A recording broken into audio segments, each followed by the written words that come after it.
नमस्कार, आप देख रहे हैं 24 न्यूज। मैं हूं आपके साथ संजय मिश्रा। ये देखते हैं अब तक की 25 बड़ी खबरें। मुंबई के चेंबूर इलाके में रसोई गैस के रिसाव के बाद लगी भीषण आग की चपेट में आने से बुरी तरह झुलसे 9 लोग, जिन्हें आनन फानन में अस्पताल में कराया गया भर्ती। महाराष्ट्र के ठाणे जिले में खुले में किसी अज्ञात व्यक्ति द्वारा फेंके गए विस्फोटक उपकरण को कुत्ते ने चबा लिया। इसके बाद अचानक हुए विस्फोट में जानवर की हुई मौत। ठाणे जिले के अंतर्गत आने वाले शाहपुर के फार्म हाउस में बुधवार की रात हुई ये घटना। मामला दर्ज कर जांच में जुटी पुलिस। महाराष्ट्र के ठाणे शहर में एक निर्माणाधीन स्थल पर लिफ्ट के डक में गिरने से 22 वर्षीय एक प्लम्बर की मौत। कापुर बावड़ी पुलिस ने मुकदमा दर्ज कर शुरू की जांच। बताया जाता है कि पर्याप्त आवश्यक उपकरणों के बिना ही चल रहा था काम, जिसके बाद हुआ यह हादसा। फिल्म अभिनेत्री पूनम पांडे का 32 साल की उम्र में निधन। अभिनेत्री के मैनेजर ने सोशल मीडिया इंस्टाग्राम के जरिए की मौत की पुष्टि। कहा, सर्वाइकल कैंसर के कारण हमने अपनी प्यारी पूनम को खो दिया, लेकिन फैंस के साथ इंडस्ट्री के कई सितारों के लिए यह यकीन करना मुश्किल हो रहा है कि अभिनेत्री अब इस दुनिया में नहीं रही। मुंबई में रेजिडेंट डॉक्टरों ने एक बार फिर अनिश्चितकालीन हड़ताल का उठा लिया हथियार। रेजिडेंट डॉक्टरों के एसोसिएशन ने दी चेतावनी। कहा, रेजिडेंट डॉक्टरों की मांगों के प्रति सरकार का रवैया बेहद उदासीन। यदि रेजिडेंट डॉक्टरों की मांगों पर सरकार ने नहीं दिखाई गंभीरता तो 7 फरवरी से शुरू होगा रेजिडेंट डॉक्टरों का अनिश्चितकालीन हड़ताल। बृहन मुंबई महानगर पालिका ने शुक्रवार को पेश किया वित्तीय वर्ष 2024-25 के लिए बजट। वित्तीय वर्ष 2024-25 के लिए घोषित कुल बजट है 59,954 करोड़ रुपए। पिछले वर्ष के कुल बजट आवंटन 54,256 करोड़ रुपए से 10.5% ज्यादा है ये राशि।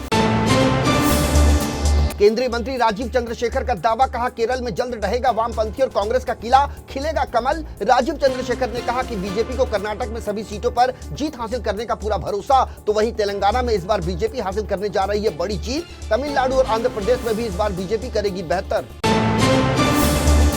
दिल्ली तक पहुंचा है चंडीगढ़ के मेयर चुनाव का मुद्दा। चंडीगढ़ चुनाव में हुए कथित फर्जीवाड़े को लेकर आम आदमी पार्टी ने दिल्ली स्थित भाजपा मुख्यालय के बाहर विरोध प्रदर्शन करने का किया ऐलान। हालांकि पुलिस ने प्रदर्शन की नहीं दी इजाजत। वहीं दिल्ली पुलिस ने सिंधु बॉर्डर से आम आदमी पार्टी के 25 कार्यकर्ताओं को हिरासत में लिया।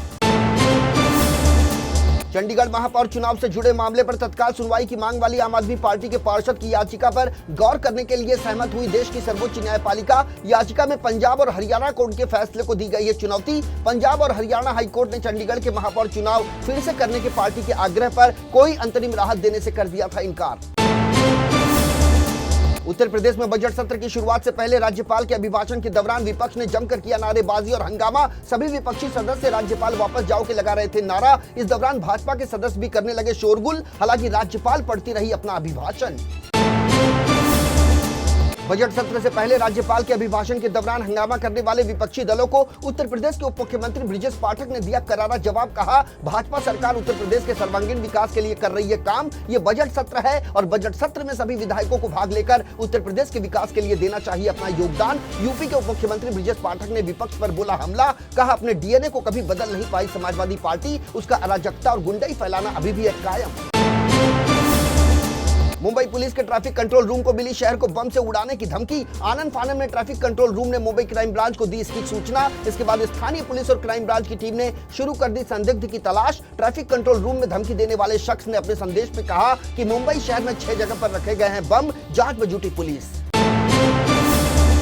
महाराष्ट्र के ठाणे जिले के अंतर्गत आने वाले मीरा भाईंदर शहर की एक रिसोर्ट में देह व्यापार रैकेट का भंडाफोड़। मीरा भाईंदर वसई विरार आयुक्तालय की पुलिस ने उत्तन इलाके में स्थित एक रिसोर्ट पर मारा छापा। पुलिस के इस ऑपरेशन के दौरान 20 साल की 3 लड़कियों को किया गया रेस्क्यू। देह व्यापार के इस गोरख धंधे में शामिल आरती देवी पंकज कुमार लहर को पुलिस ने किया गिरफ्तार। एंटी करप्शन ब्यूरो की टीम ने महाराष्ट्र के ठाणे जिले में 2 घरों के रजिस्ट्रेशन के लिए 12,000 की रिश्वत लेने के आरोप में ज्वाइंट सब रजिस्ट्रार को रंगे हाथों दबोचा। इस मामले की शिकायत मिलने के बाद एसीबी की टीम ने आरोपी अधिकारी को रंगे हाथों पकड़ने के लिए बिछाया था जाल। इसमें ज्वाइंट सब रजिस्ट्रार का सहयोगी भी फंसा, जिसे एसीबी ने किया गिरफ्तार। महाराष्ट्र के लातूर जिले में बड़े भाई ने अपने मां की मदद से की अपने छोटे भाई की हत्या। 23 वर्षीय मृतक युवक का नाम बताया जा रहा है योगेश जाधव। पुलिस के मुताबिक आरोपी सचिन जाधव ने खुद पुलिस को दी थी गलत सूचना कि खेत में फांसी लगाकर उसके भाई ने कर ली आत्महत्या। लेकिन पुलिसिया पूछताछ के दौरान हुआ बड़ा खुलासा। रोज रोज शराब पीकर झगड़ा करने की वजह से मां और भाई ने मिलकर योगेश को उतार दिया मौत के घाट। कथित रूप से जमीन घोटाले मामले में झारखंड के पूर्व मुख्यमंत्री हेमंत सोरेन को कोर्ट से लगा बड़ा झटका। रांची की पीएमएलए कोर्ट ने आरोपी हेमंत सोरेन को 5 दिनों के लिए भेजा ईडी की रिमांड पर। इससे पहले सुप्रीम कोर्ट ने मनी लॉन्ड्रिंग केस में ईडी द्वारा की गई गिरफ्तारी के खिलाफ हेमंत सोरेन की याचिका पर सुनवाई से कर दिया था इनकार और उन्हें हाईकोर्ट जाने की दी थी नसीहत। झारखंड मुक्ति मोर्चा के विधायक दल के नेता चंपई सोरेन ने शुक्रवार को ली झारखंड के मुख्यमंत्री पद की शपथ। राज्यपाल सीपी राधाकृष्णन ने उन्हें दिलाई सीएम पद की शपथ। 10 दिनों के भीतर चंपई सोरेन को साबित करना होगा बहुमत। कांग्रेस नेता आचार्य प्रमोद कृष्णन ने प्रधानमंत्री नरेंद्र मोदी से की मुलाकात। कांग्रेस नेता ने प्रधानमंत्री नरेंद्र मोदी को श्री कल्की धाम के शिलान्यास समारोह का दिया निमंत्रण। प्रधानमंत्री नरेंद्र मोदी ने कहा कि आस्था और भक्ति से जुड़े इस पावन अवसर का हिस्सा बनना मेरे लिए है सौभाग्य की बात। मीरा रोड के नया नगर में बड़ा हादसा। बीती रात 20 सड़क पर पलटी यूपी नंबर की एसयूवी कार। नशे की हालत में गाड़ी चला रहा था पुलिसकर्मी के अलावा और भी लोग थे मौजूद। पत्रकार की सक्रियता के चलते पुलिस ने कथित शराबी पुलिसकर्मी को किया गिरफ्तार। मिलिंद देवड़ा के बाद मुंबई कांग्रेस को एक और झटका। कांग्रेस के वरिष्ठ नेता बाबा सिद्दीकी अपने विधायक बेटे के साथ अगले सप्ताह अजीत पवार गुट की एनसीपी में हो सकते हैं शामिल। एनसीपी नेताओं ने की इसकी पुष्टि। दरअसल बीती रात बाबा सिद्दीकी और उनके विधायक बेटे जिशान ने अजीत पवार से की थी मुलाकात और अपनी अलग रणनीति पर की थी चर्चा। मुंबई में आने वाले दिनों में बढ़ सकती है ठंड। 15 से 16 डिग्री सेल्सियस के आसपास पहुंचा न्यूनतम तापमान। मौसम विभाग ने मुंबई में ठंड और भी बढ़ने की जताई संभावना। 9 फरवरी को प्रधानमंत्री नरेंद्र मोदी का मुंबई दौरा। वर्ली से मरीन ड्राइव के बीच बनकर तैयार 9 किलोमीटर लंबे कोस्टल रोड का करेंगे उद्घाटन पीएम। उद्घाटन से पहले इस टनल में लगे जय श्री राम बोर्ड की तस्वीर हुई वायरल।